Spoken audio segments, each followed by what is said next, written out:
Not so very long ago, in a small and quiet village, there lived a poor shoemaker. From morning until evening, he worked with his hands, mending worn shoes and giving them new life. He had a son named Eli. He was a clever and handsome young man, but there was a restlessness in his heart. He loved his father dearly, yet he felt that the world was much wider than their village, and that somewhere beyond it, something was waiting for him. When he was old enough, Eli said, "Father, I want to go out into the world and make my way." The shoemaker looked at him for a long moment. Then he nodded. "Go," he said quietly, "but remember who you are." And so the young man left. He traveled from place to place, working wherever he could, repairing shoes, saving what little money he earned, and moving on again. One day, he came to a wide river. The water rushed swiftly, and there was no bridge. He tried laying a plank across, but a strong wave broke it. He tried again and again, yet each time it failed. Still, he did not give up.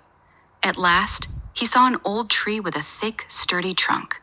"If I cut it down," he thought, "I can cross." He raised his axe, but just as he was about to strike, a voice spoke. "Stop," it said. Eli froze and looked around. There was no one, only the tree. "I am speaking to you," said the voice. "Know this, you will not cross by force. This river is not only water, it is a boundary." "A boundary?" Eli asked. "Beyond it lies a different land," said the tree, "a land of magic, and no one enters it by strength alone." Eli lowered his axe slowly. "Then how?" he asked. For a moment, there was silence. Then the roots of the tree shifted, and beneath them, a staircase was revealed, shining like diamond. "If your wish is true," said the tree, "this is the way." Eli hesitated, but only for a moment. He stepped down. The light below was soft and filled with color, as though it could be touched. He walked for what felt like a short while, though time seemed different there, and before long he reached the other side. A door stood before him. He knocked. An old man opened it. "You may enter," the old man said, "but you must give something that belongs to you, and in return you may take only one thing from our world." Eli searched his pockets. He had very little, only a simple handkerchief. He gave it. The door opened. Inside was a land of quiet beauty. Everything seemed peaceful, untouched by harm.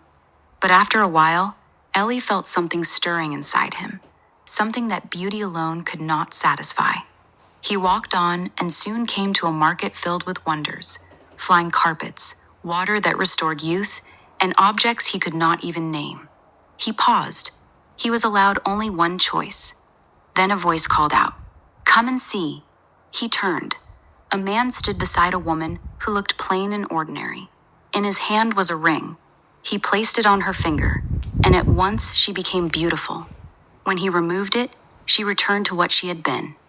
Eli knew immediately. This was what he would take. The ring was suddenly in his hand, and in the next moment, he stood again at the entrance.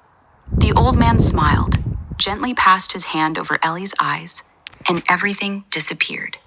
He found himself in a distant land. The path back was gone from his memory. Only the ring remained. In time, he became successful and wealthy, and at last he returned home. But something was missing. He met many women, some very beautiful, but none whose hearts felt true to him. Slowly, he began to feel tired of searching. One day, as he was traveling, he heard a cry for help. He ran toward it and found robbers fleeing from a mother and her daughter. He brought the two women to his home, and they stayed for some time. As the days passed, he came to know the daughter, whose name was Abigail. She was not especially beautiful, but she was kind in a quiet and steady way, and something in him grew calm. They spoke, laughed, and understood each other. Before long, they knew they wished to build a life together. Before their wedding, Eli took out the ring. He turned it in his hand and thought, "If I give this to her, Abigail will become even more beautiful in my eyes." But then he paused. He looked at her, not at how she might be, but as she truly was, and he understood.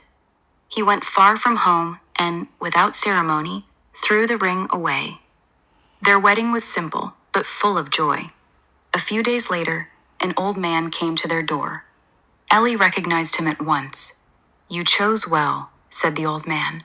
"Many take from our world and lose themselves in what they take, but you did not."